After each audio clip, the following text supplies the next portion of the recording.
If you're in student government, you totally know the feeling. A meeting full of amazing ideas that just goes absolutely nowhere. So how do you turn all that passion into actual change without the conversation just spiraling into total chaos?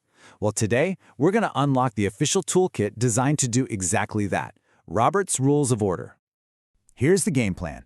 We're going to start with the why these rules even exist in the first place.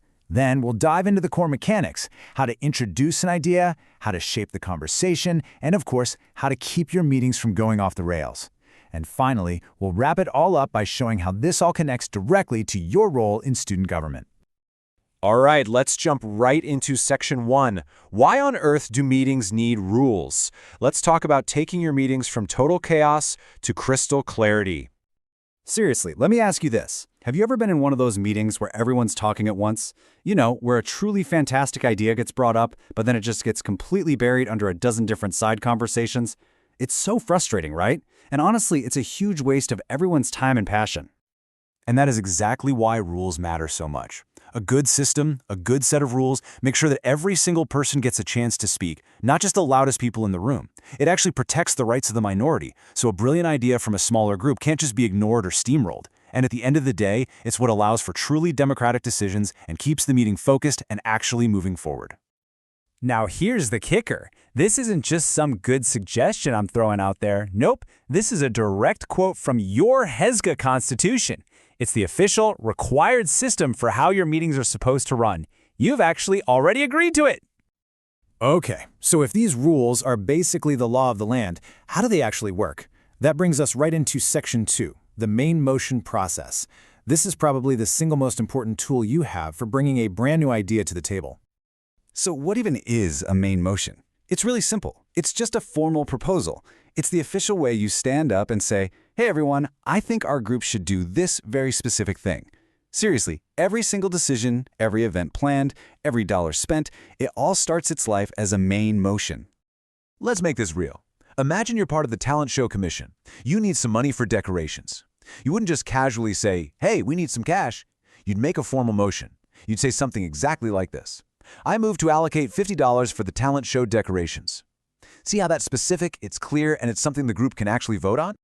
And once you've made a motion, it goes on this very clear 7-step journey.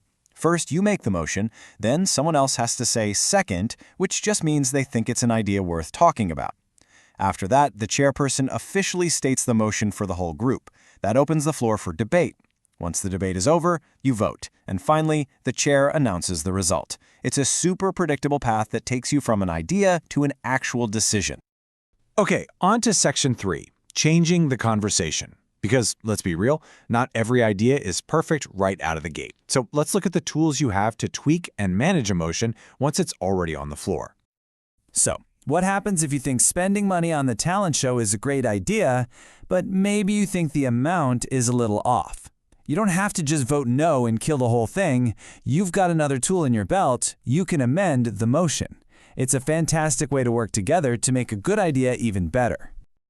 So, using our talent show example, you could stand up and say, I move to amend the motion by striking out $50 and inserting $75. And here's what happens. The group then debates and votes on your amendment first. If your amendment passes, the debate then continues on the new modified motion to spend $75. Pretty cool, right? Now, what if you just need to pause the discussion? This is a big one that confuses a lot of people. Think of it like this. Laying on the table is like pulling the emergency brake. You do it when something way more urgent comes up and there's no set time to come back to it. Postponing, on the other hand, is like hitting the pause button with a plan. You're actually scheduling a specific time to pick the discussion back up. All right, let's dive into Section 4. This is your practical toolkit, your go-to cheat sheet for all the common actions you can use in your very next meeting to keep things running like a well-oiled machine. You ever been in a debate that just goes on and on and on in circles? Yeah, there's a motion for that. It's called moving the previous question. This is the formal way of saying, hey, I think we've all said our piece, let's just vote already. Now, because it cuts off debate, it's a pretty powerful move. And that's why it requires a 2/3 majority to pass, to make sure the minority still had a fair chance to be heard. And here it is, your ultimate cheat sheet. Seriously, screenshot this. If you want to bring up a new idea, you say, I move that. If you want to change it, I move to amend. Tired of talking and ready to vote? I move the previous question. This table tells you exactly what to say, whether you can debate it, and what kind of vote you need. It's the practical language of getting stuff done. All right, let's bring this all home. Section 5, your role in the room. How does all this procedural stuff apply specifically to the HESGA structure you're a part of? Just take a look at this. You've got your executive committee, your legislative assembly, and your judicial committee. Robert's rules are the system. They're the common language that allows all three of these branches to work together effectively and make decisions. You can think of it as the engine that makes your entire government structure actually run. And get this, your Constitution even creates a specific role just for this stuff. The parliamentarian. Their job, and I'm quoting this directly from your own governing document, isn't just to keep meetings orderly, but to provide continuous training on the parliamentary procedure. This knowledge is so vital, you actually have an officer whose whole job is to be an expert on it. So I really want you to let that sink in for a second. These aren't just some abstract, dusty old rules from a book. Because they are literally written into your Constitution, they are your rules for your student government, designed to make your work more effective and fair. And at the end of the day, it all comes down to this: the power of one. One single student with one well-thought-out idea can literally change school policy, create a brand new event, or improve life for everyone, but only if they know the procedure to make their voice heard in a way that actually leads to action.